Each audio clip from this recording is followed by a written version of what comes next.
मैं सबसे पहले दाद देना चाहती हूँ इस बिल के टाइमिंग की कि अभी ईद की रौनक बुझी भी नहीं थी और हमारी जड़ों पर एक नया फरमान लाया गया।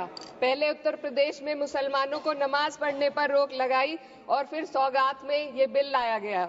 निसार में तेरी गलियों पे है वतन, जहाँ चली है रिवाजों गैर कि कोई ना सर उठाकर चल सके। मैं सभापति जी आपको ये बताना चाहती हूँ कि ईद के मौके पर एक विधवा महिला अपनी लड़की के साथ मेरे पास आई और उसने बताया कि वह एक वक्फ की प्रॉपर्टी में रहती है, वही उसके सर पर छत का काम भी करती है और उसकी रोजी रोटी भी वहीं से आती है। वो इस बिल को लेकर इतनी फिक्रमंद थी कि कहीं उससे वो उसकी संपत्ति ना छीन ली जाए।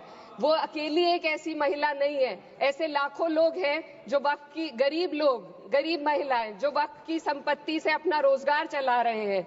और ये जो वक्फ बाय यूजर क्लॉज के हटाने से लाखों वक्फ की जायदाद अपना स्टेटस खो देंगी और लाखों लोग इसी तरीके के लोग सड़कों पर आ जाएंगे। वक्फ क्या है, वक्फ बाय यूजर क्या है?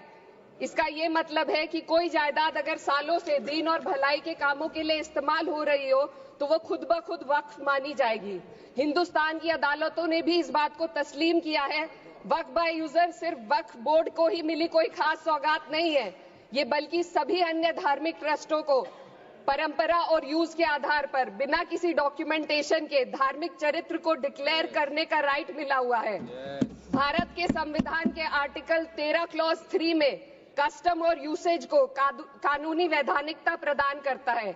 इसी आर्टिकल से वक्फ बाय यूजर भी निकला गया है। इस बिल के कानून बनने पर वक्फ बोर्ड तो इस प्रोविजन से हाथ धो बैठेगा, लेकिन अन्य धार्मिक ट्रस्टों को यह सुविधा जारी रहेगी। इससे भारतीय संविधान के आर्टिकल 14 और 15 का सीधा उल्लंघन है, जो धर्म और जाति के आधार पर भेदभाव और कानून के सामने सभी की बराबरी पर जोर देता है। मैं इसके साथ ये भी कहना चाहती हूँ कि सत्ता के लोग जो एक दूसरे की पीठ थपथपा रहे हैं कि वक्फ बाय यूजर का जो अमेंडमेंट इन्होंने दिया उसको एक्सेप्ट कर लिया गया है, लेकिन इनकी शरारत यह है कि उसके साथ ही एक ऐसा प्रोवाइजो इसमें शामिल किया गया जिसके आधार पर यह कहा गया है कि अगर कोई भी वक्फ की संपत्ति विवादित हो तो वो अपना वक्फ स्टेटस खो देगी। तो जो अमेंडमेंट इन्होंने दिया है, जिसको एक्सेप्ट कर लिया गया है, उसका कोई मतलब नहीं है। ये इनकी नीयत है जो साफ जाहिर हो रही है। सोने पर सुहागा एक काम और किया है। सरकार ने वक्फ की कानून के सेक्शन 107 को हटाकर लिमिटेशन एक्ट में 12 साल तक ही किसी के खिलाफ अदालत में जाने का प्रोविजन है। सेक्शन 107 में बोर्ड को लिमिटेशन एक्ट से राहत मिली हुई थी। वक्फ बोर्ड कभी भी अवैध कब्जाधारियों के खिलाफ अदालत जा सकता था। अगर ये सेक्शन ना हो तो अवैध कब्जा करने वाले लोग कानूनी प्रक्रिया का फायदा उठाकर वक्फ की प्रॉपर्टी को हड़प सकते हैं। अन्य धार्मिक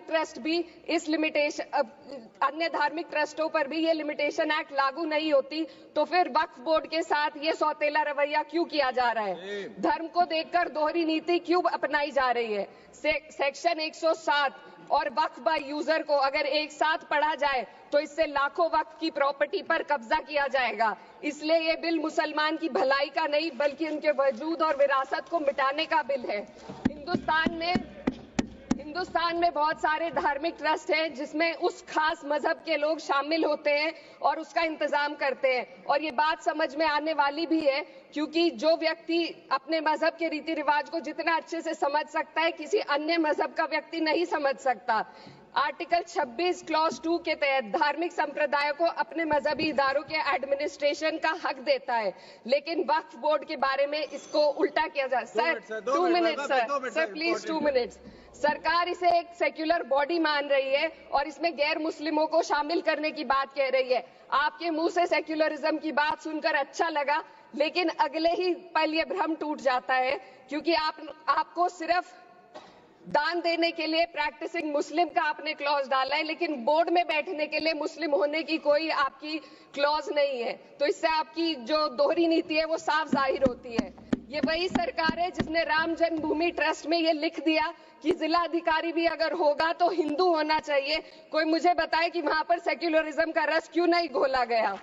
सर आखिर में मैं अपनी बात को खत्म करने से पहले महिलाओं का मुद्दा बार बार उठाया जा रहा है। सरकार का कहना है कि बोर्ड में मुस्लिम महिलाओं को रिप्रेजेंटेशन देंगे।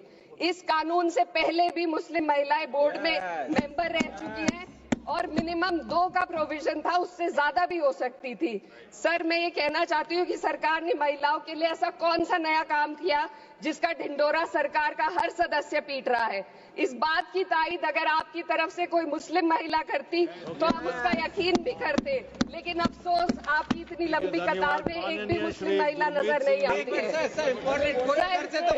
महिला नहीं है, एक महिला। सर, मैं खुद एक मुस्लिम महिला हूँ, मैं सिर्फ सर मैं माइनॉरिटी महिला हूँ। इस सदन में हम सिर्फ 2 महिलाएं हैं और उस नाते से मैं ये बात कहना चाहती हूँ कि इस बिल के माध्यम से मुस्लिम महिलाओं को कुछ नहीं मिल रहा है, ये हमें कुछ नहीं देना चाहते, सिर्फ टोकनिज्म हमारे नाम पर बनाकर एक नैरेटिव मीडिया में चलाना चाहते हैं। तो ये बिल मुसलमान की भलाई का नहीं, उनकी पहचान को मिटाने का है। सर, अंत में मैं बस यही कहना चाहती हूँ कि कागजों की कैद में बस नाम रह जाएंगे, वो जो हमारे थे सिर्फ दावे में रह जाएंगे। इस बिल के द्वारा मीठी ईद के जायके को कड़वा करना, यही असली सौगाते मोदी था। बहुत बहुत